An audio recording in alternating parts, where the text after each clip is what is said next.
This is the VOA Special English Technology Report. Scientists say enough energy is wasted in the oil and gas fields of Texas every year to provide electricity to 100,000 homes. Businessman Loy Sneary says he is using that wasted energy to create a profitable business called Gulf Coast Green Energy. Loy Sneary says 60% of all energy produced in the world today is being lost as wasted heat.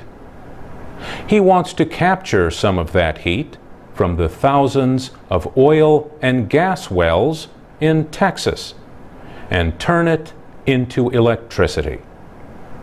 He says the potential electricity that could be created is greater than all the coal-fired plants, natural gas plants, and nuclear power plants in the world.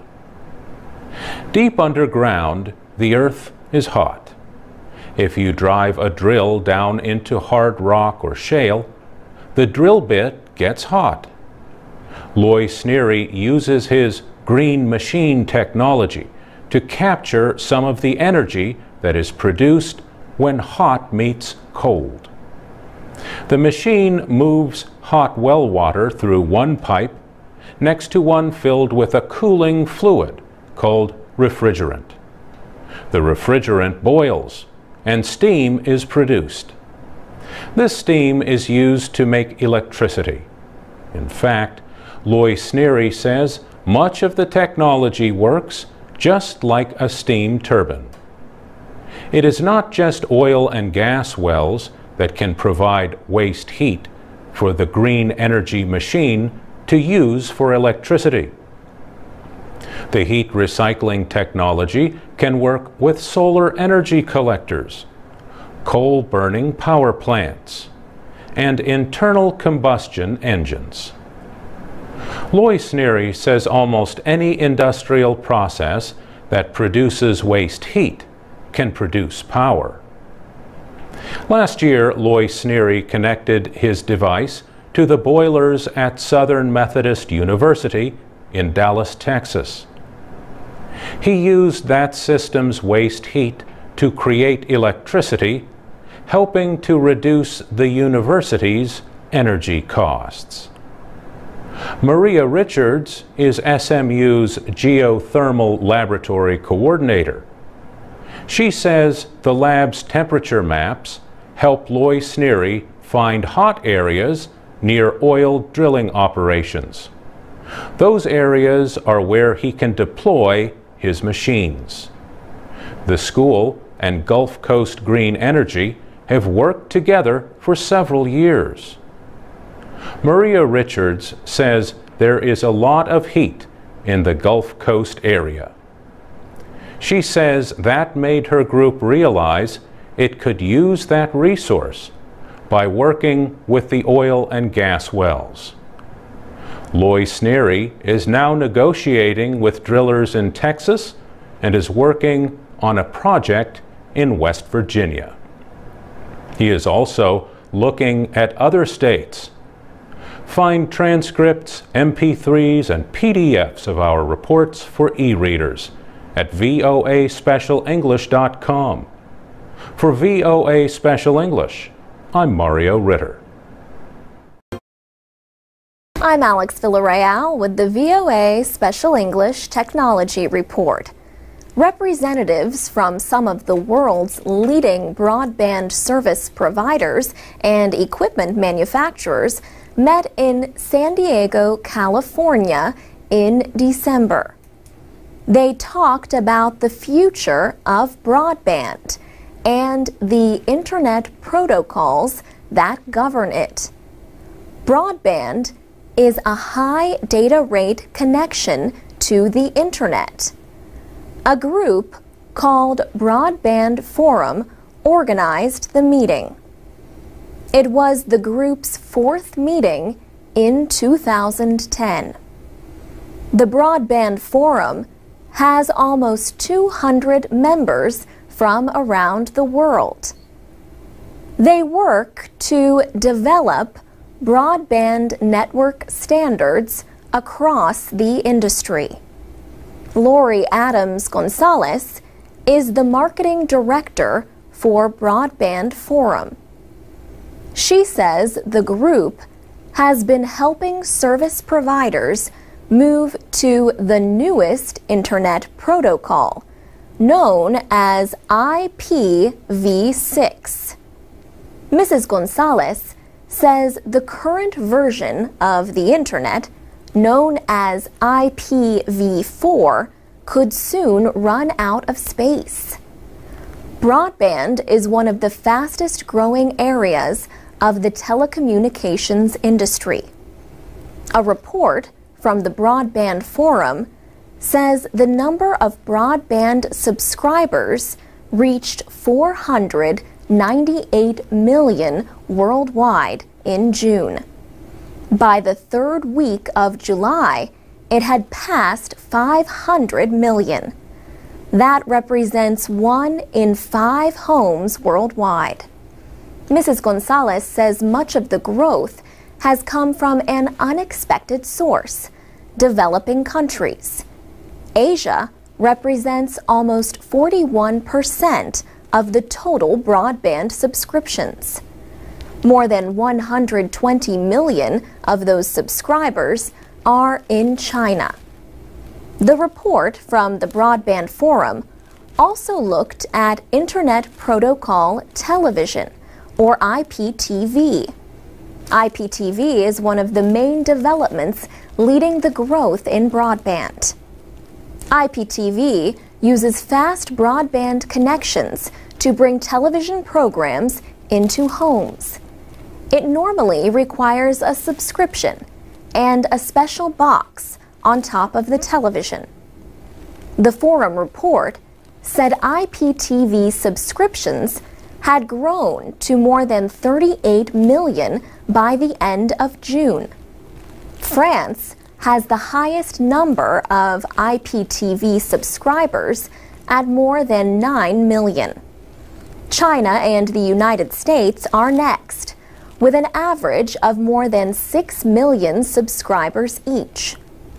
The Broadband Forum released its latest usage report in December.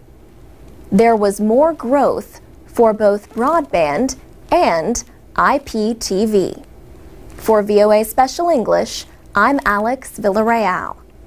Our programs are online with transcripts and MP3 files at voaspecialenglish.com.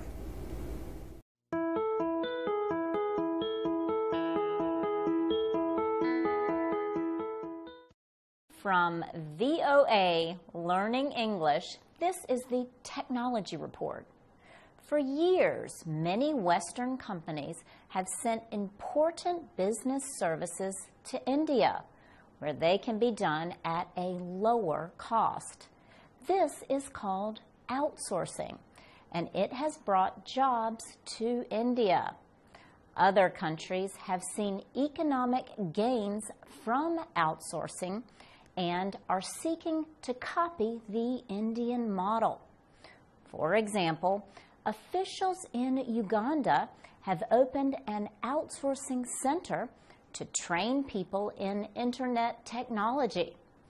Their aim is to create jobs for Ugandans. 26-year-old Flavia Alatisa studied information technology in school. Today, she is happy to have a job, but does not perform high-level IT work. She says many of her former classmates have been unemployed for years. Flavia Alatisa works for a company called TechnoBrain. It offers business process outsourcing, or BPO, to foreign companies. The Ugandan government hopes more companies like TechnoBrain will begin operating in the country. Uganda supports its small but growing BPO industry by giving free office space and internet service in Kampala. The government has trained hundreds of people in the skills that BPO companies need and plans to train thousands more. Many people in East Africa speak English. The area is also in the same time zone as Europe. Rogers Karebi leads the Uganda BPO Association. He says labor costs in other countries are growing. A number of companies, he says, are now looking for lower cost choices for outsourcing. There are some big differences between Uganda and India, however. The cost of internet service in East Africa is higher, but most experts agree that the cost of internet service will, in time, go down. For VOA Learning English, I'm Laurel Bowman.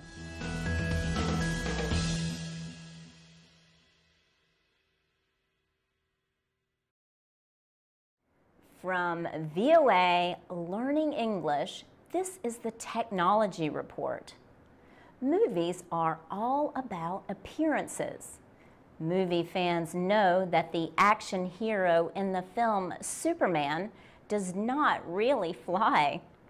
But in the movie Superman Returns, another visual trick is used. The man they see flying is not a real person. He is what is called a virtual actor. The first step in creating a digital actor is to have a real person stand in a room called a light stage. A computer records the shape of the actor's face. Computer scientist Paul Debevic is with the Institute for Creative Technologies at the University of Southern California. He says special lighting and 7 different cameras are used to create the digital image.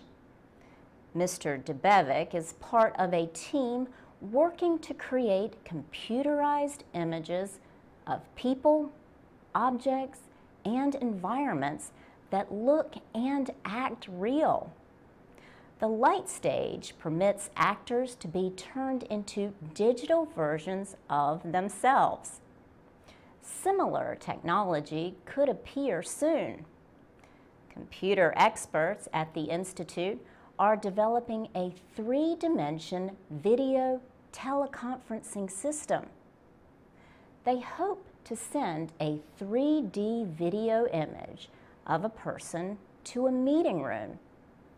The image would be able to work with the people in the room who would see it without special eyeglasses. Paul Debevic says 3D meetings would make it seem like all of the attendees are in the room together. How far are we from 3D teleconferencing? Paul Debevic says businesses will begin to use 3D video teleconferencing in the next 5 years. The Institute is using its light stage and interactive 3D technology to record video testimonies of Holocaust survivors for the Shoah Foundation, also at USC. The 3D images could be shown in classrooms and museums. For VOA Learning English, I'm Laurel Bowman.